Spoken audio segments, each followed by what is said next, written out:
If you're like most Americans, you probably don't know the name Huawei, and you've never heard of smartphones called the Mate 7 or 8, much less the Mate 9.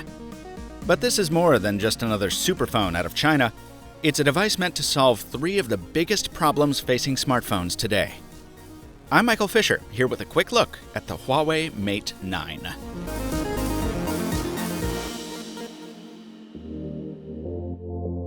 Bad battery life, slow software performance, and poor camera quality.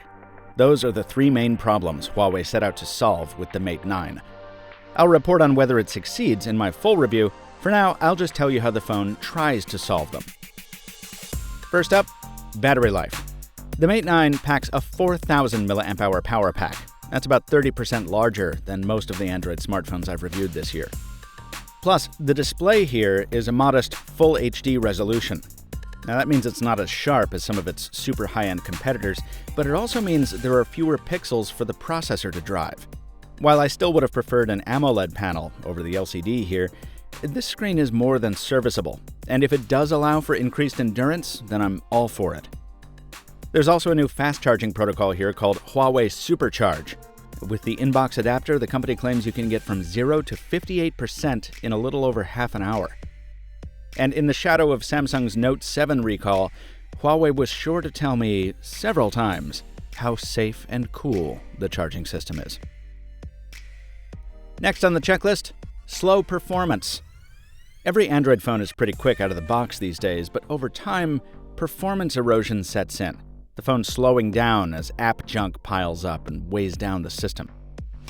Huawei's mantra with the Mate 9 is, "Born fast, remain fast," which I like, despite its clunkiness. At the heart of the phone is the all-new Kirin 960 system on a chip, which includes a bunch of speed improvements. But Huawei puts a lot more emphasis on software. The Mate 9 uses machine learning algorithms to essentially figure out how you use your phone over time, and then it uses that information to optimize the performance of your favorite apps. There's also stuff like GPU acceleration and memory compression that Huawei says it does differently than stock Android. It even uses a different file system altogether, which explains why the company has stuck with its own user interface. With EMUI 5, Huawei thinks it can deliver a better software experience than Google can, especially in terms of keeping the phone speedy as it ages. Now, only time will tell when it comes to that. All I can say today is that the new interface looks pretty nice and gives you the typical Huawei customizations. Knock on the glass for a screenshot, use the fingerprint scanner as a trackpad, put custom buttons in your nav bar. My favorite? You get to keep the traditional Android app drawer if you want. And yes, I want.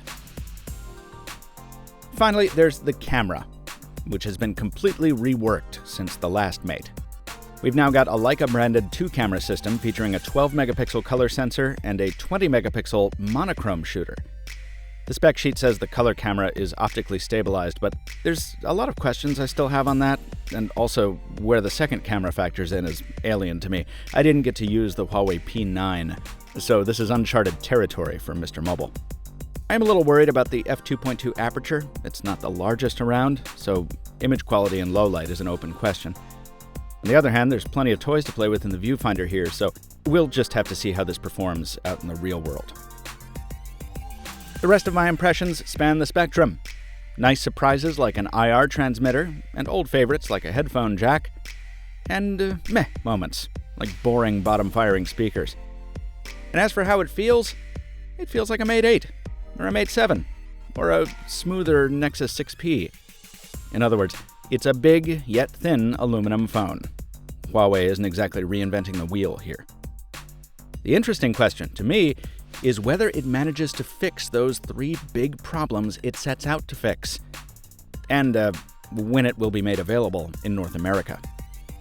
Stay tuned to MrMobile and Android Central for the answers to those questions, which we hope to come very soon. In the meantime, check out my other big phone reviews, and be sure to subscribe on YouTube so you don't miss more mobile tech media from MrMobile. Till next time, thanks for watching, and stay mobile, my friends.